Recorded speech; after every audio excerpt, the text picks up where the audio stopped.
To A9 TV. ముందుగా headlines చూద్దాం. విదేశాలకు తెలంగాణ సీఎం రేవంత్ రెడ్డి 14 రోజుల పాటు అమెరికా, దక్షిణ కొరియాలలో పర్యటన. సీఎంతో పాటు వెళ్లనున్న సీఎస్, ఐటీ పరిశ్రమల శాఖ మంత్రి. ఆగస్టు 14 వరకు విదేశాల్లోని సీఎం రేవంత్ రెడ్డి బృందం.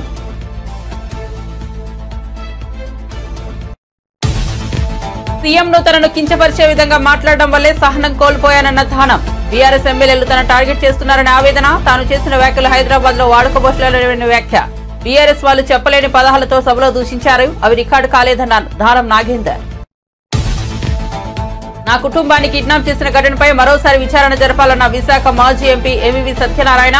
గతంలో విశాఖ మాజీ ఎంపీ ఎంవీవీ సత్యనారాయణ కుటుంబ సభ్యుల కిడ్నాప్. ప్రధాన నిందితుడిగా ఉన్న హేమంత్ మాజీ ఎంపీ ఎంవీవీ చుట్టూ ఉచ్చు బిగిస్తోందంటూ నేడు పత్రికల్లో కథనాలు. రేవంత్ రెడ్డిది ప్రజాపాలన కాదు, నియంతృత్వ పాలన అనే ఆగ్రహం. 0 అవర్ మొత్తం ఎత్తేశారని, ప్రశ్నోత్తరాలు లేకుండా చేశారని ఆగ్రహం. కేసీఆర్ ను, బీఆర్ఎస్ ను తిట్టేందుకే అసెంబ్లీని ఉపయోగించుకుంటున్నారని విమర్శ.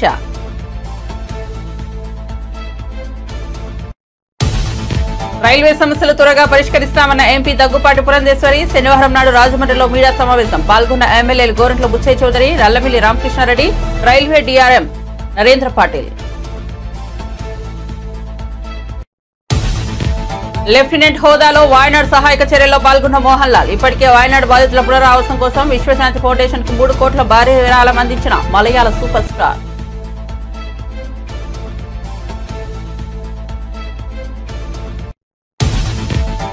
ఢిల్లీలో వ్యవసాయ ఆర్థికవేత్తల 32వ అంతర్జాతీయ సదస్సు ప్రారంభించిన ప్రధాని మోదీ. మిగులు ఆహారం ఉన్న దేశంగా ఇండియా ఉందని వెల్లడి.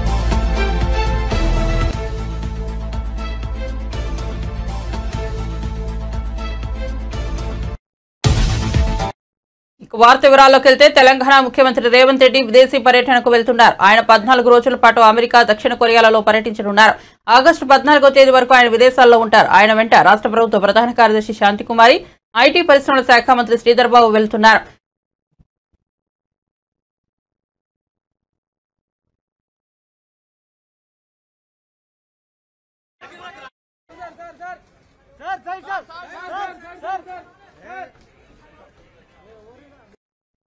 అసెంబ్లీలో హైదరాబాద్ అభివృద్ధిపై తనను మాట్లాడలేకుండా బీఆర్ఎస్ ఎమ్మెల్యేలు ఆటంకం కలిగించారని ఖైరతాబాద్ ఎమ్మెల్యే దానం నాగేందర్ విమర్శించారు. బయటకు చెప్పలేని పదాలతో దూషించారని ఆరోపించారు.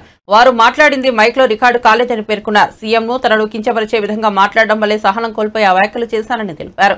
హైదరాబాద్ ఆదర్శ్ నగర్ లోని ఎమ్మెల్యే క్వార్టర్స్ లో సీఎం ఆర్ఎఫ్ చెక్కులను పంపిణీ చేసిన సందర్భంగా దానం నాగేందర్ మాట్లాడారు. అవకాశం ఉంది, అందులో భాగంగానే నేను అడగడం జరిగింది. హైదరాబాద్ సమస్య వచ్చింది కాబట్టి హైదరాబాద్ లో పుట్టి పెరిగిన వాడిగా, హైదరాబాద్ నగరంలో సుమారు 6 పర్యాయాలు నేను ఎమ్మెల్యేగా, మరి 3 దశాబ్దాలుగా శాసనసభ్యుడిగా ఉండి హైదరాబాద్ ప్రజల సమస్య వచ్చినప్పుడు హైదరాబాద్ అందరు ప్రజలు వచ్చి చెప్పుకోలేరు కాబట్టి వాళ్ళకున్న సమస్యల మీద నాకు ఉన్నటువంటి అవగాహనని ప్రభుత్వం దృష్టికి తీసుకుపోవాలని నేను స్పీకర్ గారిని విన్నవించుకున్నప్పుడు స్పీకర్ గారు నాకు అవకాశం ఇచ్చారు. ఆ అవకాశాన్ని సద్వినియోగం చేసుకోవాలన్నటువంటి ఆలోచనతో నేను మైక్ పట్టుకోగానే అక్కడి నుంచి ఉచ్చరించనటువంటి మాటల్ని వాళ్ళు మాట్లాడుతూ వాడు వీడు అని అక్కడి నుంచి మాట్లాడుతూ ఉన్నారు. నేను మాట్లాడింది మాత్రము మైక్ లో వచ్చింది, వారు అక్కడి నుంచి మాట్లాడేది రికార్డులోకి ఎక్కలేదు. అదే మా దురదృష్టం. వాళ్ళు మాట్లాడింది ముఖ్యమంత్రి గారి గురించి ఏ రకమైనటువంటి సంబోధించారు ఏకవచనంతో గాని ముఖ్యమంత్రి గారు మేము ఎప్పుడు కూడా ఎవరిని కూడా అలాగా కించపరిచేటువంటి నైజం కలిగిన వాళ్ళం కాదు. ఎందుకంటే వాళ్ళు మాట్లాడే తీరుని దృష్టిలో ఉంచుకొనే తెలంగాణలో ఊత పదం కాబట్టి ఆ ఊత పదంగా నేను అనేసాను తప్ప ఉద్దేశపూర్వకంగా ఎవరిని అనాలని కాదు. వాళ్ళు కూడా మాకడ చిన్న వాళ్ళు ఎదగాలని కోరుకుంటాం, ఇంకా పైకి రావాలని కోరుకుంటాం. కానీ ఇలాగా శాసనసభ మొదలైనప్పటి రోజు నుండి శాసనసభ అని ఏది అవకాశం వచ్చినా ఆ అవకాశాన్ని సద్వినియోగం చేసుకోకుండా ఫైనాన్స్ మీద, బడ్జెట్ మీద మాట్లాడే అవకాశం ఉండే, వాళ్ళ సూచనలు ఇచ్చేటువంటి అవకాశం ఉండే, ఒక ప్రతిపక్షంలో ఉన్నప్పుడు ఒక నిర్మాణాత్మకమైనటువంటి సజెషన్ ఇచ్చేటువంటి బాధ్యత ఉంటుంది. అది ఇవ్వలేదు. అదేవిధంగా అప్రోప్రియేషన్ బిల్ మీద వారు సజెషన్స్ ఇవ్వలేదు. కేవలం నిందించాలి, ప్రభుత్వం యొక్క మరి తప్పులు, ప్రభుత్వంకి తప్పులు చేశారని చెప్పడానికి ప్రయత్నం చేశారు. అదేవిధంగా చారిత్రాత్మకమైనటువంటి నిర్ణయం మొన్న ఒకటి వచ్చింది సుప్రీంకోర్టు ద్వారా. ఈ ఎస్సీ ఎస్టీ వర్గీకరణకు సంబంధించి ఒక హిస్టారికల్ డిసిషన్ వస్తే దాని మీద మాట్లాడకుండానే పోయారంటే వాళ్ళకు ఈ పైన ఎంత, ఈ జాతి పైన ఎంత ప్రేమ ఉందో, ఎంత అభిమానం ఉందో దాన్ని బట్టి మనం అర్థం చేసుకోవచ్చు. అంత మంచి అవకాశాన్ని సద్వినియోగం చేసుకోకుండా కేవలం ఒక అంశాన్ని తీసుకొని సబితా ఇంద్రారెడ్డి గారి మీద అందరికీ గౌరవం ఉంటుంది, ఆమెను ఎవరు కించపరిచారు, ఆమెను ఎవరు అవమానపరిచారు. అందరితో ఆమెకు అనుబంధం ఉంది. అందరూ ఆమెని మన ఒక అక్కలాగానో ఒక అత్తలాగానో మేము చూస్తాం కాబట్టి ఆమె మీద ఎప్పుడూ ఎవరు లేదు. ఒకవేళ అలా అని ఉంటే కూడా మేము తప్పైందని చెప్పేవాళ్ళం, కానీ అలా ఏం జరగలేదు. కానీ ఆ అంశాన్ని తీసుకొని అప్రాపరేషన్ మీద మాట్లాడలేదు. మరి ఒక ఎస్సీ వర్గీకరణ జరిగితే అంత పెద్ద వర్గీకరణ మీద మాట్లాడేటువంటి అవకాశాన్ని కూడా జారవిడుచుకున్నారు. వాళ్లకు శాసనసభలో మీరు దాన్ని ఒక ఎజెండాగా తీసుకొని డిస్కషన్కి ఇవ్వమని అడగాలి. డిప్యూటీ సీఎం గారు క్లియర్గా ఎక్స్ప్లెయిన్ చేశారు, డేట్ వైజ్గా డిక్లేర్ చేశారు. అంతా క్లియర్గా చెప్పిన తర్వాత కూడా వాళ్ళు వినలేదు. సరే, మరి ధరణి పోర్టల్ మీద మాట్లాడారు. ధరణి పోర్టల్ ఎంతసేపు మేము చేసిందే కరెక్ట్ అన్నారు. ఎంతోమంది దానికి బలైనని చెప్పి రాష్ట్రం అంతా ఉన్నటువంటి అందరూ కూడా రైతులు కానీ మరి ఎంతోమంది ఇబ్బందులకు గురయ్యారు ధరణి వల్ల. దాని మీద ఏం మళ్ళీ సజెషన్ లేదు. మేము చెప్పే కుందేలకు 3 కాళ్ళు ఉంటాయంటే 3 ఉండాలని, మేము పట్టుకున్న కోడికి 1 కాళ్ళు ఉందంటే 1 కాళ్ళు ఉందని, ఇవన్నీ కూడా కుంటి వ్యవస్థలు చేశారు తప్ప మరి నిర్మాణాత్మకంగా వాళ్ళు ఎక్కడ కూడా వివరించలేదు. అది చాలా దురదృష్టకరం. వాళ్ళ పార్టీకే అది ఇదవుతుంది. అదేవిధంగా నాకు అవకాశం వచ్చినప్పుడు నేను మాట్లాడుతుంటే వాళ్ళు మాట్లాడిన భాషకే నేను అలా మాట్లాడాల్సి వచ్చింది తప్ప వేరే ఏం లేదు. అందుకనే ఈ సభలో అందరి గౌరవం. ఎందుకంటే పార్లమెంటరీ ప్రాక్టీసెస్ ఎలా ఉంటుందంటే ఎప్పుడే కానీ ఏ సభ్యుడైనా మాట్లాడాలి అంటే అది స్పీకర్ గారి పరిధి ఉంటుంది. నల్గొండ జిల్లా నాగార్జున సాగర్ ఎడమ కాలువకు నీటి విడుదల తర్వాత నాగార్జున సాగర్ లో మంత్రులు కోమటిరెడ్డి వెంకటరెడ్డి, ఉత్తమ్ కుమార్ రెడ్డి ప్రెస్ మీట్ నిర్వహించారు. ఈ సందర్భంగా ఉత్తమ్ కుమార్ రెడ్డి మాట్లాడుతూ ఎడమ కాలువకు నీటిని విడుదల చేయడం నా అదృష్టమన్నారు.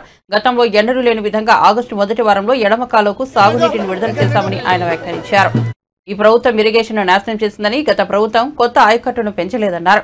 గత 10 చిన్న మధ్య తరహా ప్రాజెక్టులు కుంటుపడ్డాయని, ప్రతి ఏడాది 6 నుండి 6.5 లక్షల కొత్త ఆయకట్టు తయారు చేస్తామన్నారు. ఉమ్మడి నల్గొండ జిల్లాలోని అన్ని పెండింగ్ సాగునీటి ప్రాజెక్టులను వేగంగా పూర్తి చేస్తామని, రాష్ట్ర వ్యాప్తంగా యుద్ధ ప్రాతిపదికన అన్ని పెండింగ్ సాగునీటి ప్రాజెక్టులను పూర్తి చేస్తామని ఆయన వ్యాఖ్యానించారు. ఇంత తొందరగా సాగర్ నీళ్లు ఎన్నడూ వదిలిపెట్టలే. ఈ పోయిన 10 ఏళ్ల నుంచి ఇంత తొందరగా సాగర్ నీళ్లు ఎన్నడూ వదిలిపెట్టలేదు. ఆ డేట్స్తో సహా మీకు ఇరిగేషన్ శాఖ అధికారులు ఇస్తారు. పూర్తి కెపాసిటీకి నీళ్లు వదిలిపెట్టడం జరుగుతుంది. మరి దారి పొడవునా ఇమ్మీడియట్గా ఇరిగేషను, డ్రింకింగ్ వాటర్ నీడ్స్, అదేవిధంగా చెరువులు నింపుకోవడానికి కూడా ఈ నీరు ఉపయోగపడుతుందని చెప్పి నేను మనవి చేస్తున్నాను. అదేవిధంగా రాష్ట్రంలో ఇరిగేషన్ విషయాలు కొంత బ్రీఫ్గా మాట్లాడి ఆ తర్వాత మళ్ళీ నేను నాగార్జున సాగర్ డ్యామ్ గురించి మాట్లాడతాను. గత 10 ఏళ్లుగా ఒక అనాలోచిత విధానంతో ఒక పూర్తిగా అస్తవ్యస్తంగా ఇరిగేషన్ శాఖ, ఇరిగేషన్ ప్రాజెక్టులని గత ప్రభుత్వము, గత పాలకులు నాశనం చేసిండ్రు. ఇది నిస్సందేహంగా మనం చేస్తున్నా. 10 ఏళ్లుగా 1,81,000 కోట్లు ఖర్చు పెట్టి ఒక నామమాత్రం ఆయకట్టే వాళ్ళు క్రియేట్ చేయగలిగినరు. కాళేశ్వరం ప్రాజెక్టుకి 95,000 కోట్లు ఖర్చు పెట్టి 95,000 ఎకరాలు కూడా చేయలేదు. పాలమూరు రంగారెడ్డికి 31,000 కోట్లు ఖర్చు పెట్టి 1 ఎకరా కూడా ఆయకట్టు చేయలేదు, కొత్త ఆయకట్టు సృష్టించలేదు. సీతారాం సాగర్ ప్రాజెక్టులో 8,000 కోట్లు ఖర్చు పెట్టి 1 ఎకరం కూడా కొత్తగా 1 ఎకరం ఆయకట్టు కూడా సీతారాం సాగర్లో కానీ పాలమూరు రంగారెడ్డి కానీ వాళ్ళు క్రియేట్ చేయలేకపోయినరు. అదేవిధంగా వాళ్ళ నిర్లక్ష్య వైఖరి వల్ల రాష్ట్రం మొత్తం small and medium lift irrigations కూడా చాలా చోట్ల కుంటుపడ్డాయి. మేము లెఫ్ట్ కెనాల్లో వాటర్ రిలీజ్ చేసే సందర్భంగా మీ ముఖ్యమంత్రి బట్టి విక్రమార్క గారు, మేమందరం క్యాబినెట్ మంత్రులు ఒక టీమ్గా పనిచేస్తూ ఈ రాష్ట్రంలో ఇరిగేషన్ విషయంలో ఇరిగేషన్ శాఖకి ఇరిగేషన్ ప్రాజెక్టులకి అత్యంత ప్రాధాన్యత ఇచ్చి ప్రతి సంవత్సరం 6 నుంచి 6.5 ఎకరాలు కొత్త ఆయకట్టు సృష్టించబోతున్నాము. 6 నుంచి 6.5 లక్షల ఎకరాలు న్యూ ఆయకట్ ఎవ్రీ ఇయర్. ఈ 5 ఏళ్ల పాటు 6 నుంచి 6.5 లక్షల ఎకరాలు ప్రతి సంవత్సరం న్యూ ఆయకట్ క్రియేట్ చేయబోతున్నాము. మా ఈ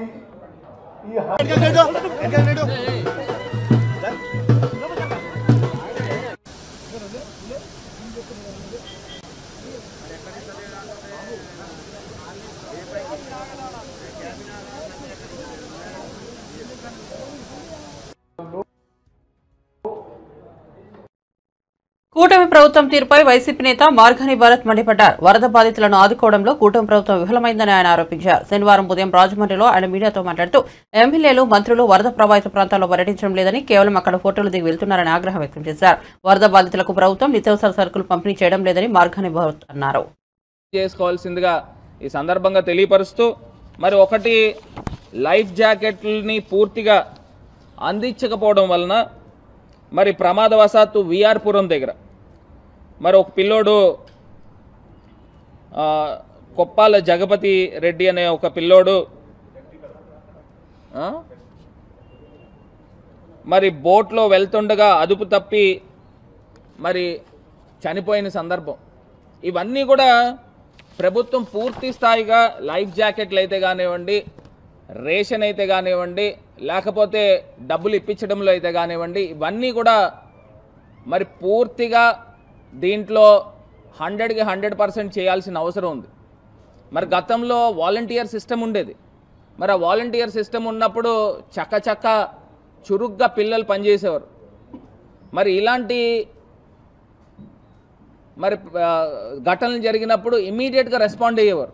రెస్పాండ్ అయ్యి ఎక్కడికక్కడ మొత్తము వాళ్ళకి అందరికీ కూడా, బాధితులకి అందరికీ కూడా వీళ్ళే వాలంటీర్ సిస్టమ్ అంతా గొప్పగా పనిచేసిన సందర్భం.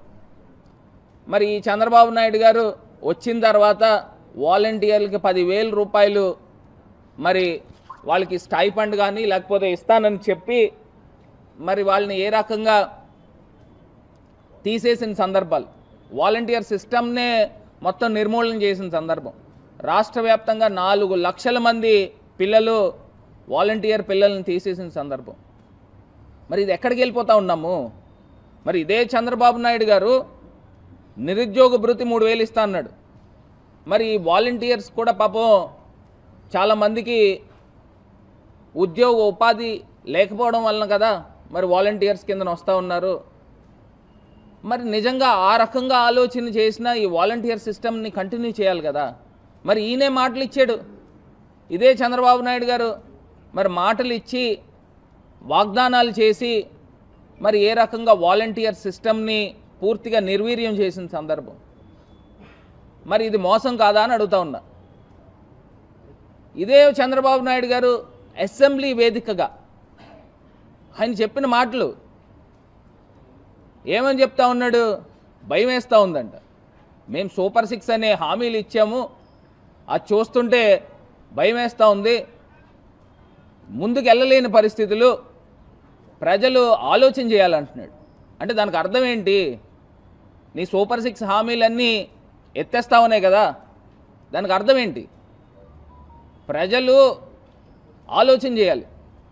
ఇంకా నయం అర్థం చేసుకోండి, ఇంక నేను ఇవ్వలేనని డైరెక్ట్గా చెప్పేలే. అదే నాదెండ్ల మనోహర్ గారు మంత్రివర్యులు, ఆయన క్వశ్చన్ అవర్లో డైరెక్ట్గా చెప్పాడు 3 సిలిండర్లు ఇవ్వలేము అని. మరి ఇదే మంత్రి లోకేష్ గారు ఆయన ఏం చెప్తా ఉన్నాడు? అందరినీ కూర్చోబెట్టి మాట్లాడి ఎంతమంది పిల్లలు ఉన్నారో ఐడెంటిఫై చేసుకుని, అసలు ఏంది ఐడెంటిఫై చేసేది? కలెక్టర్లకి సచివాలయాల వారీగా ఏ సచివాలయంలో ఎంతెంతమంది తల్లులు ఉన్నారు, ఎంతెంతమంది పిల్లలు స్కూల్స్కి వెళ్తున్నారు అనేది ఎంతసేపు ఆ డేటా తీసుకోవడము? మరి దానికి కూడా మంగళం చెప్పిన పరిస్థితులు. మరి ఇదే ఎలక్షన్ క్యాంపెయినింగ్లో మరి ఏ రకంగా మాటలు చెప్పారు? 15,000 15,000 15,000 18,000 18,000 18,000 అని ఈ రకమైన మాటలు మాట్లాడి ఇంకొక ఎవరో పాపం చిన్న పాప ఎవరో వస్తే మంచి హుషారుగా ఉంది, ఈ అమ్మాయికి కూడా 15,000. అసలు ఏం జరుగుతుంది? అసలు మీకన్నా అసలు డ్రామాలు ఆడేవాళ్ళు నయం. అంత గొప్పగా ప్రజల్ని వంచి డ్రామాలు ఆడారు. మేము అప్పటికి బేసిక్గా చెప్తాను ఉన్నాం, మరి ప్రజలు ఏ రకంగా ఆలోచన చేసి చంద్రబాబు నాయుడు గారు మాయలో పడ్డారో అర్థం కావటంలే. మరి రైతు భరోసాకి మంగళం పలికారా? అమ్మఒడి మొత్తం అందరి పిల్లలకి ఇచ్చేస్తా ఉన్నారు, మరి దానికి స్వస్తి చెప్పారు. గతంలో విశాఖ మాజీ ఎంపీ ఎంవీవీ సత్యనారాయణ కుటుంబ సభ్యులను వారి సొంత ఇంట్లోనే కిడ్నాపర్లు బంధించడం తెలిసిందే. ఎంపీ కుమారుణ్ణి కుటుంబ ఆడిటర్ను హింసించిన దుండగులు ₹1 కోటి పైగా రాబట్టుకున్నారు.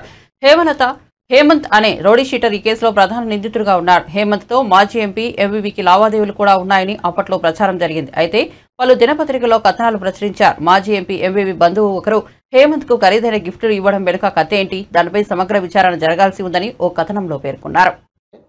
వితౌట్ జైలు సూపరింటెండెంట్ కానీ జైలు స్టాఫ్ పర్మిషన్ లేకుండా ఏ ఉత్తరం కానీ ఏ ఫోన్ కాల్ కానీ బయటకు మాట్లాడకూడదు. మాట్లాడితే అది నేరం. అటువంటిది జైలు నుంచి ఇక్కడ కోర్టుకు వచ్చినప్పుడు ఒక సంతకం లేని ఉత్తరం, హేమంత్ సంతకం లేదంటే ఉత్తరం, ఆ ఉత్తరం హేమంత్ రాశాడా ఎవరైనా ఏం ఆన్సర్ లేదు, క్వశ్చన్ తప్ప.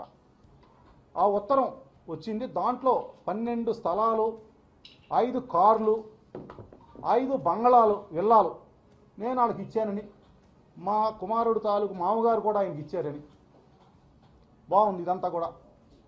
నేను ఒకటే అడుగుతా ఉన్నా, ఈరోజు 5 కార్లు, అది కూడా మామూలు కార్లు కాదు, బెంజు, బెంట్లీ, ఆడి, జాగ్వార్, ఈ కార్లు అతను చెప్పిన దాని ప్రకారం ఏ కారు అన్నా ఈవేళ ఒక నెంబర్ రిజిస్ట్రేషన్ అయ్యి ఉండాలి, ఏపీ 31 సోన్సో సోన్సో, ఏ కారుకైనా. నేను ఒకవేళ గిఫ్ట్ ఇచ్చి ఉంటే 5 కార్లు అతనికి, ఏ కారు నెంబర్ గారు కార్లు నేను గిఫ్ట్ ఇచ్చాను, ఆ కార్లు ఎవరి పేరుతో రిజిస్ట్రేషన్ అయ్యి ఉన్నాయి, ఇవాళ ఎక్కడున్నాయి, ఎవరు వాడుతున్నారు ఆ కార్లు. అతను జైల్లో ఉన్నాడు కాబట్టి ఆ కార్లు ఎవరి దగ్గర ఉన్నాయి. నేను ఇచ్చుంటే ఏం చేయాలి, నేను కొని నా పేరుతో, కంపెనీ పేరుతో కానీ నా పేరుతో కానీ కొని అతను ట్రాన్స్ఫర్ చేయాలి. అంటే దానికి ఒక నెంబర్ ఉంటుంది, అది ఏ బ్రాండ్ అయినా ఒక రిజిస్ట్రేషన్ నెంబర్ ఉంటుంది, కారు బ్రాండ్ ఉంటుంది. సో ఎవరో ఒకళ్ళు వాడుతూ ఉండాలి కదా కార్లు. ఎక్కడైతే పడేయారు కదా, సముద్రంలో పడేయారు కదా కార్లు, పడేస్తున్న రికార్డు ఉండాలి. ఉంటే ఆ కార్లు ఏమైనాయి, 5 కార్లు ఎక్కడున్నాయి అంటే హేమంత్ ఎవరికైనా ఇచ్చాడా, హేమంత్ దగ్గర పెట్టుకున్నాడా అనే దానికి ఏ ఒక్కరు కూడా ప్రశ్నించలేదు. నేను ప్రశ్నిస్తా ఉన్నా, దానికి ఏమైనా ఆన్సర్ ఏదైనా దొరికితే మీరు దయచేసి నాకు చెప్పమని అడుగుతా ఉన్నా. రెండోది, 5 విల్లాలు, ఖరీదైన బంగళాలు, 5 బంగళాలు నేను గిఫ్ట్ ఇచ్చానని చెప్పి మా వియంకుడు గారు కూడా గిఫ్ట్ ఇచ్చారని చెప్పి. సరే, అది వియంకుడు గారికి అతను ఎవరో తెలియదు, ఈయన అతను ఎవరో తెలియదు, ఎందుకు ఆయన గిఫ్ట్ ఇవ్వాల్సి వచ్చిందో కూడా ఎవరికి తెలియదు. సరే, 5 బంగళాలు అంటే ఇదేదో ఒక పెన్నో పెన్సిలో వాచో కాదు తీసి అలా చేతికి పెట్టేయటానికి. ఒక real estate property, immovable property కానీ మూవబుల్ ప్రాపర్టీ కానీ ఏదైనా ట్రాన్స్ఫర్ చేయాలంటే దానికి ఒక రిజిస్టర్ ఆఫీస్కి వెళ్ళాలి, దానికి ఒక గిఫ్ట్ నేను రిజిస్ట్రేషన్ చేయాలి, దానికి ఒక డాక్యుమెంట్ ఉండాలి, అక్కడ ప్రాపర్టీ ఉండాలి. ఈ 5 డాక్యుమెంట్ల తాలూకా నేను గిఫ్ట్ ఇచ్చినట్టుగా ఒక గిఫ్ట్ ఈడ్ కానీ రిజిస్టర్డ్ ఆర్ అన్రిజిస్టర్డ్ ఆర్ అక్కడ ప్రాపర్టీ కానీ 5 విల్లాలు ఇచ్చాను గిఫ్ట్. 5 విల్లాలు ఎక్కడున్నాయి, 5 విల్లాలు ఒక విల్లా అని ఎవరైనా చూసారా, ఏ ప్రాంతంలోనే, ఏ లేఅవుట్లోనే, ఏ ఏరియాలో ఉన్నాయి, ఉంటే అట్లా తాలూకు డాక్యుమెంట్ ఏది, ఎవరి పేరుతో గిఫ్ట్ ఇచ్చాను, పోనీ వాళ్ళ అమ్మ పేరుతో ఇచ్చాను, వాళ్ళ నాన్న పేరుతో ఇచ్చాను, అతని పేరుతో ఇచ్చాను, వాళ్ళ తమ్ముడు పేరుతో ఇచ్చాను, ఎవరి పేరుతో గిఫ్ట్ ఇచ్చాను, 5 బంగ్లాలు ఎక్కడున్నాయి అనేది కూడా వివరాలు ఇమ్మని కూడా నేను అడుగుతా ఉన్నా. దానికి ఆన్సర్ లేదు. 12 స్థలాలు నేను గిఫ్ట్ ఇచ్చాను. 12 స్థలాలు గిఫ్ట్ ఇస్తే ఆ స్థలాలు ఏ లేఅవుట్లో ఉన్నాయి, ఎక్కడున్నాయి, ఆ 12 స్థలాలకి డాక్యుమెంట్లు ఎక్కడున్నాయి, వీటిలన్నింటికి సమాధానం చెప్పని నేను అడుగుతా ఉన్నా. ఖమ్మం జిల్లా మదిరి నియోజకవర్గం చింతకానిలో డిప్యూటీ సీఎం మల్లుబట్టి విక్రమార్క దళిత బంధు పథకంపై అధికారులతో సమీక్షా సమావేశం నిర్వహించారు. ఈ సందర్భంగా బట్టి మాట్లాడుతూ దళిత బంధు పథకం కింద మంజూరైన యూనిట్లను అమ్మడం, బదిలీ చేయడం నేరమన్నారు. దళిత బంధు దుర్వినియోగంలో లబ్ధిదారునికి ఎంత పాత్ర ఉంటుందో ప్రత్యేక అధికారులకు అంతే పాత్ర ఉంటుందన్నారు. మొదటి దశ విజయవంతంగా పూర్తి చేసిన దళిత బంధు లబ్ధిదారులకు వారంలోగా 2వ దశ నిధులు విడుదల చేస్తామన్నారు. దళిత బంధువు దారి మళ్లితే సహించేది లేదని అధికారులను బట్టి హెచ్చరించారు. వారం లోపల దారి మళ్లినా వాటిని తిరిగి లబ్ధిదారులకు అప్పగించాలని ఆదేశించారు.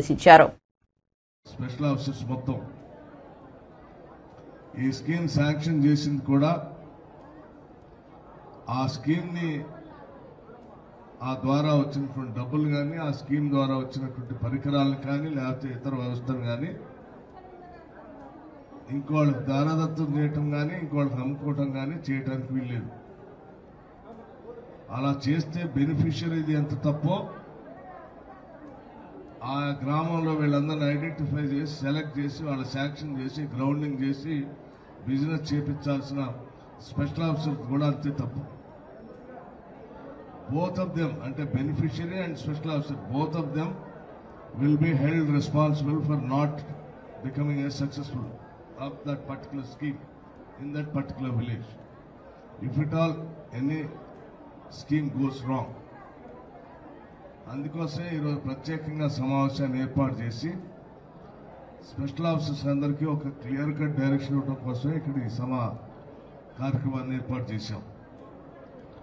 ఇక్కడ ఉన్నటువంటి వాటిలో కొంత శాంపిల్గా నా ముందు కొంత సమాచారం పెట్టారు. ఉదాహరణకి మినీ డైరీ మిల్క్ యానిమల్స్ సంబంధించి మీరు 8 యూనిట్స్ ని విజిట్ చేస్తే వాటిల్లో కేవలం 3 మాత్రమే యూనిట్స్ అవైలబుల్ అని రాశారు. మీరు విజిట్ చేసి కేవలం 8 మాత్రమే, అంటే మిగతా చేసి ఉంటే ఇంకెన్ని వచ్చేదో తెలియదు. 8 విజిట్ చేస్తే అందులో అక్కడ ఉన్నది 3 అని చెప్తా ఉన్నారు. అట్లాగే జేసీపీలకి మీరు విజిట్ చేస్తే 6 యూనిట్స్ విజిట్ చేస్తే అవైలబుల్ ఓన్లీ 2 గానే చూపిస్తున్నారు. Mini lorry goods carrier 5 visit చేస్తే 4 చూపిస్తా ఉన్నారు, ఇంకోటి మిస్సింగ్. ట్రాక్టర్ విత్ ఇంప్లిమెంట్స్ మీరు 8 విజిట్ చేస్తే 6 చూపిస్తా ఉన్నారు, 2 ఆర్ మిస్సింగ్. రైల్వే సమస్యలు త్వరగా పరిష్కరిస్తామని ఎంపీ దగ్గుపాటి పురంధేశ్వర్ వ్యాఖ్యానించారు. శనివారం నాడు రాజమండ్రిలో మీడియా సమావేశం నిర్వహించారు. ఎమ్మెల్యేలు గోరంట్ల బుచ్చయ్య చౌదరి, నల్లమిల్లి రామకృష్ణారెడ్డి, రైల్వే డీఆర్ఎం నరేంద్ర పాటిల్ పాల్గొన్నారు. ఈ సందర్భంగా పురంధేశ్వరి మాట్లాడుతూ తూర్పు రైల్వే స్టేషన్ వైపు అభివృద్ధి చేసేలా చర్చించామని అన్నారు. రాజమండ్రి రైల్వే స్టేషన్ అభివృద్ధి చేసేలా నిర్ణయించామని తెలిపారు. కేశవరం దగ్గర ఆర్ఓబీ ఏర్పాటు చేశామని చెప్పారు. అనపర్తిలోని జన్మభూమి హోల్డ్ ఉంటుందని వెల్లడించారు. అనపర్తిలో త్వరలోనే ఫుట్ ఓవర్ బ్రిడ్జ్ నిర్మిస్తామని అన్నారు. సంవత్సరానికి రైల్వే లైన్ కన్స్ట్రక్షన్ జరిగితే ఇవాళ దగ్గర 115 కిలోమీటర్ల రైల్వే లైన్ కన్స్ట్రక్షన్ ఇవాళ నరేంద్ర మోడీ గారి నాయకత్వంలో, అశ్విని వైష్ణవ్ గారి నాయకత్వంలో జరుగుతున్నటువంటి విషయాన్ని మనం గమనించాలి. కనుక ఖచ్చితంగా పుష్కరాల టైంకి ఎలాగైనా సరే విత్ క్వాలిటీ వర్క్ ఈ యొక్క రైల్వే స్టేషన్ని వచ్చేటువంటి ప్రయాణికులకి వారందరికీ కూడా సౌకర్యార్థం ఖచ్చితంగా అయిపోతుందని మా అందరికీ విశ్వాసం. ఒక సెకండ్ కూడా ఖాళీ లేకుండా ఆర్టీసీ బస్సులు వెస్ట్ సైడ్ వస్తూ ఉంటాయి. గోదావరి మొత్తం ప్రపోజల్ కావచ్చు, లేకపోతే కార్పొరేషన్ కావచ్చు, వారందరి సహకారంతో వీరందరూ కూడా సంయమనంతో మాత్రమే కాకుండా మంచి కోఆర్డినేషన్ తోటి పనిచేసి ఇవన్నీ కూడా పరిష్కరిస్తారు. వాటన్నిటి మీద కూడా చర్చ జరిగింది. రేవంత్ రెడ్డిది ప్రజాపాలన కాదు, ప్రతిపక్షాలపై పంజాపాలన అని మాజీ మంత్రి వేముల ప్రశాంత్ రెడ్డి విమర్శించారు. సమస్యల గురించి ప్రస్తావిస్తే మైక్ కట్ చేశారని, నిరసన తెలిపితే మార్షల్స్ తో సభ నుంచి బయటకు పంపించారని ఆయన మండిపడ్డారు. 7 నెలల్లోనే రేవంత్ రెడ్డి తన వికృత రూపం బయటపడిందని, ప్రజలకు ఈ దౌర్భాగ్యం కలిగినందుకు తాను బాధపడుతున్నట్లు తెలిపారు. చర్చ వచ్చినప్పుడు ఆయన బాబు కావాలి, ఇంకా ఆయనకి ఏదో పుల్లు కావాలి అని చెప్పి నేను చెప్పలేను ఆ మాట. ఆయన ఎట్లా చేసినారో చూడండి ఒకసారి. అసెంబ్లీని ఎట్లా వాడుకున్నారో ఆశ, అటువంటి అవగాహన ముఖ్యమంత్రి గారు అసెంబ్లీని వాడుకున్నారు. ఎవరైనా ఇంకా ఏమంటారు, ఇంకో సభ్యుడు అంటాడు అది ఏమైతుంది, కరెంటు అర్ధగంట గంట పోతే ఏమైతుంది, ఒక పెన్షన్ 1 నెల లేట్ అయితే ఏమైతుంది అన్నమాట మాట్లాడుతా ఉన్నాడు. చూడండి ఏమన్నాడు ఒక సభ్యుడు, ఇంకో సభ్యుడు. కానీ ఒక అర్ధగంట ఎలక్ట్రిసిటీ పోతే కొంపలు మునుగుతాయా అధ్యక్ష? చెప్పండి, గుండెల మీద చేసుకొని చెప్పమనండి.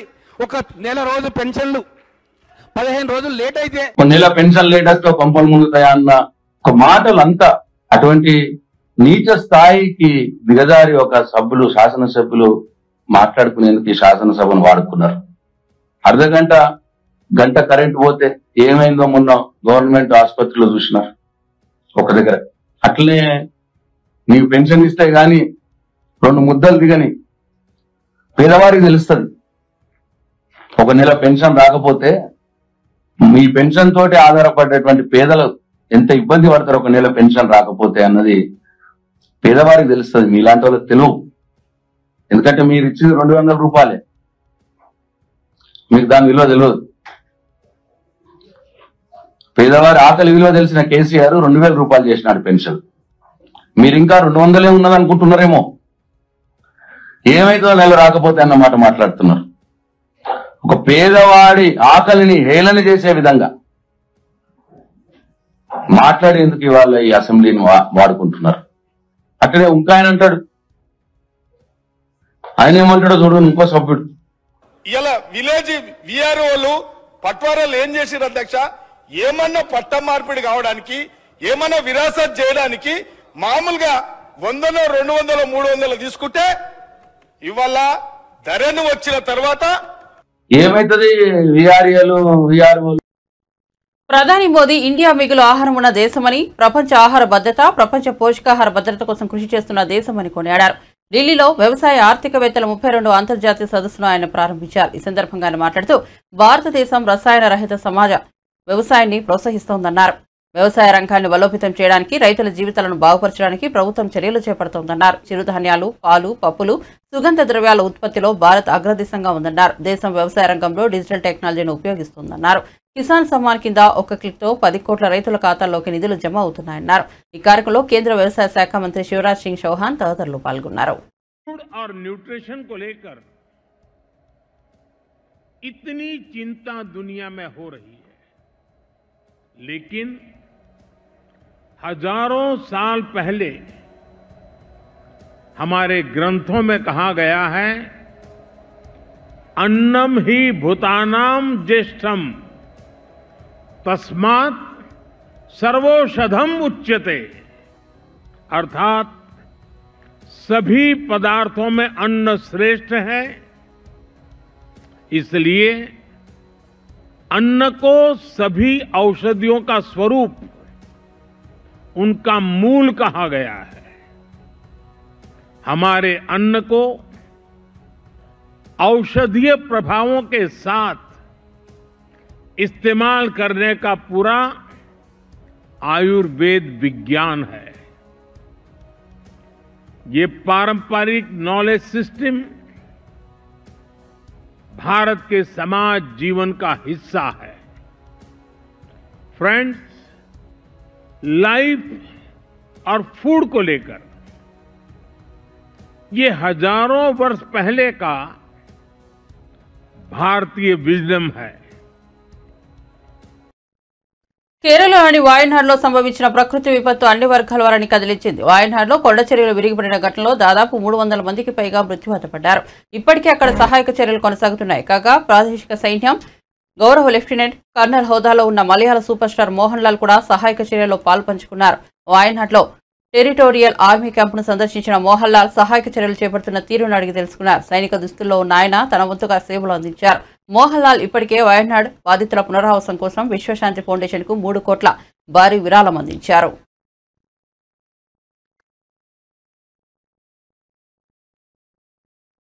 బులెటిన్ ముగించే ముందు హెడ్లైన్స్ మరోసారి చూద్దాం.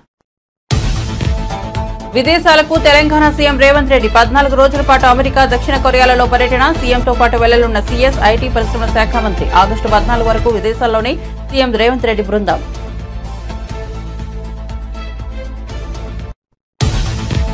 సీఎంను తనను కించపరిచే విధంగా మాట్లాడడం వల్లే సహనం కోల్పోయానన్న దానం. బీఆర్ఎస్ ఎమ్మెల్యేలు తనను టార్గెట్ చేస్తున్నారనే ఆవేదన. తాను చేసిన వ్యాఖ్యలు హైదరాబాద్ లో వాడుక భాషలోనే వ్యాఖ్య. బీఆర్ఎస్ వాళ్ళు చెప్పలేని పదాలతో సభలో దూషించారో అవి రికార్డు కాలేదని వెల్లడి. తన కుటుంబాన్ని కిడ్నాప్ చేసిన ఘటనపై మరోసారి విచారణ జరిపించాలన్న విశాఖ మాజీ ఎంపీ ఎంవీవీ సత్యనారాయణ. గతంలో విశాఖ మాజీ ఎంపీ ఎంవీవీ సత్యనారాయణ కుటుంబ సభ్యుల కిడ్నాప్, ప్రధాన నిందితుడిగా ఉన్న హేమంత్, మాజీ ఎంపీ ఎంవీవీ చుట్టూ ఉచ్చు బిగిస్తోందంటూ నేడు పత్రికల్లో కథనాలు. రేవంత్ రెడ్డిది ప్రజాపాలన కాదు, నియంతృత్వ పాలన అనే ఆగ్రహం. 0 అవర్ మొత్తం ఎత్తేశారని, ప్రశ్నోత్తరాలు లేకుండా చేశారని ఆగ్రహం. కేసీఆర్ ను బీఆర్ఎస్ ను తిట్టేందుకే అసెంబ్లీని ఉపయోగించుకుంటున్నారని విమర్శ.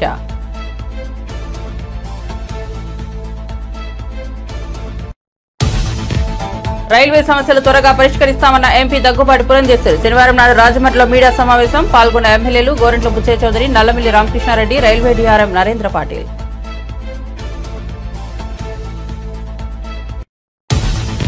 లెఫ్టినెంట్ హోదాలో వాయనాడ్ సహాయక చర్యలో పాల్గొన్న మోహన్ లాల్ ఇప్పటికే వాయనాడ్ బాధితుల పునరావాసం కోసం విశ్వశాంతి ఫౌండేషన్ కు 3 కోట్ల భారీ విరాళం అందించిన మలయాళ సూపర్ స్టార్.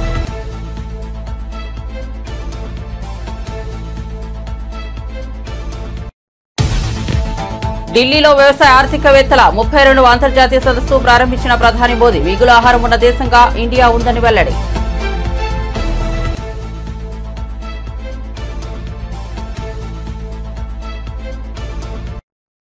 మరిన్ని అప్డేట్స్ కోసం చూస్తూనే ఉండండి A9 TV.